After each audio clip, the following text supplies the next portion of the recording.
What if we could listen and understand each other?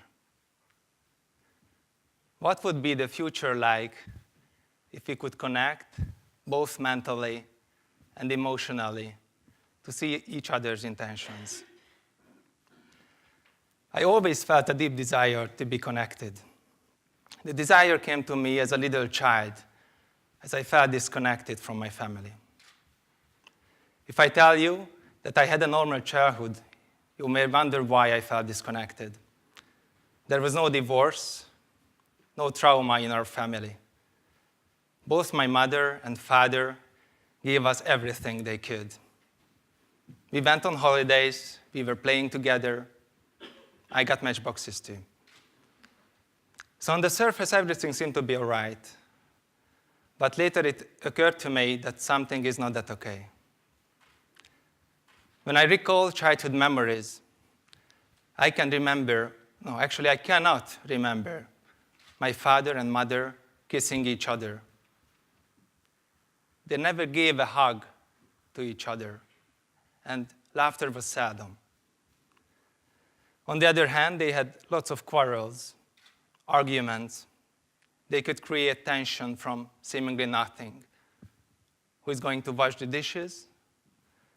Could have ended that they haven't talked to each other for hours.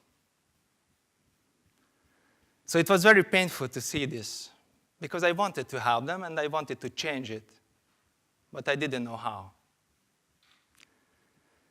And moreover, later on, I got also involved in these situations, in these quarrels, and tried to do something, but actually I was just sometimes listening frozen.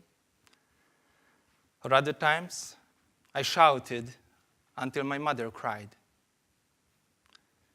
And she once told me that, "Son, you are so cruel to me that when I get old, you won't even take care of me." That broke my heart. They could not understand each other, neither could I connect with them. I only knew I wanted to change this. So later on, after university, I began to work at an IT company in a support position, but soon an opportunity came. A sales position opened up. I was encouraged to take it, but to be honest, I was very afraid even to consider sales. You may wonder why.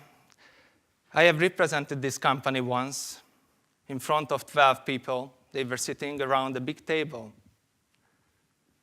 And before speaking, my palms got sweaty, my pulse went up, I had gumboots in my throat.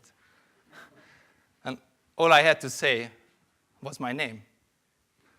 So you can imagine that how frustrated I was, and the last thing I wanted to speak in front of people.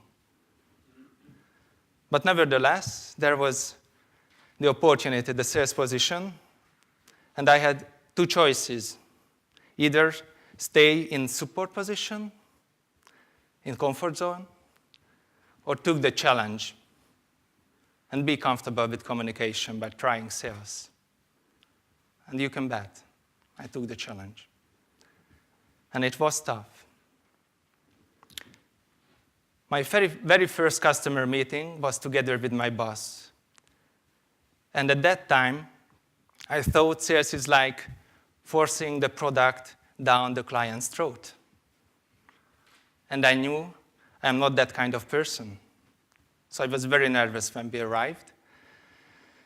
We were sitting down, and my boss began to talk. And okay, I was remaining silent. Okay, my boss actually knows much more about the product, so let them do the talking. But suddenly, after 10 minutes, my boss got up from his chair and left the room, leaving me alone with the client. And I had no choice. And as I had no arguments on our product, what I could do was listening. And just through listening, I could understand the needs, the requirements, and later on, we made a deal. My first deal. And I felt great success. So I felt like I may be able to connect to people through listening at least. But another story, because listening is not always enough. Later on, I worked at another company, inviting big companies to Hungary to expand. And once I was on the phone, we had to make these deals on the phone with the head of a big Italian company. The guy was the owner and a very senior man, sharp and confident. And just after 2 minutes, he seemed interested and said, "Please send me an email." Oh, crap. I knew it won't go anywhere.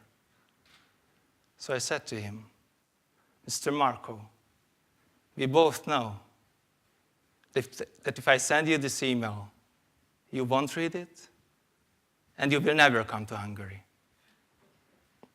And I got him. Because telling the truth, he was able to listen, and we could dig deeper and find what is value for him, and we made the deal. And so from this, what I have learned, that I have to accept people as they are. So 8 years in sales, I have learned this, and also that I cannot change them. But there are moments when saying the right thing can change the situation. And to say this right thing, I have to be brave enough to tell what is on my mind and what is in my heart.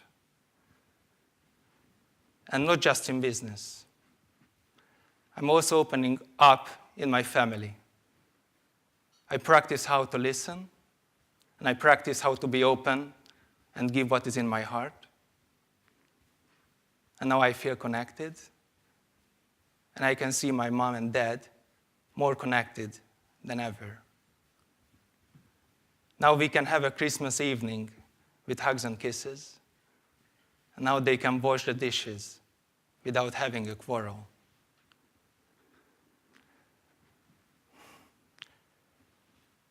So, to be connected, to listen to others, and to understand others is not far off in the future anymore.